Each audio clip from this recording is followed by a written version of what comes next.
এই ছেলের সাথে কত বছর পর্যন্ত সম্পর্ক ছিল এবং বাইরে থাকা অবস্থায় আপনার সাথে এর প্রতিদিন কত হইতো কিনা, এবং যদি এই ফ্যামিলি আপনার এই সম্পর্ক মেনে না নেয় তো আপনি কি করবেন বা কি করতে চাচ্ছেন?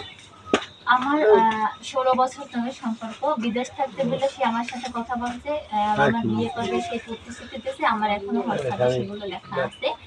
আর আমার সবচেয়ে একটা মেয়ের ইজ্জত বা সম্মানে এসে বেশি কিছু, অনেক কিছু। সেই সম্মান ইজ্জতে যদি না থাকে তাহলে আমি কি করতে পারি? আমি চাই আমার এই যে সম্মান বা ইজ্জত এইটা গেছে এটা আমাকে ফেরত দিক। হ্যাঁ, না হলে আমি একটা কিছু করবো, হয়তো বিষ খাবো, না হয় গলায় ধরে দেবো। ছেলে বাইরে ছিল কতদিন? 8 বছর। 8 বছর। হ্যাঁ। 16 বছরের সম্পর্ক। তার মানে বাইরে যার আগেও 8 বছর হ্যাঁ, দেশে ছিল। দেশে ছিল। হ্যাঁ। ওই সময় বিভিন্ন জায়গায় ঘুরতে গেছিল। হ্যাঁ, কোথায় গেছিল? এই তো আমার একটা বান্ধবী আসে না, ওর বাসায় গেছি।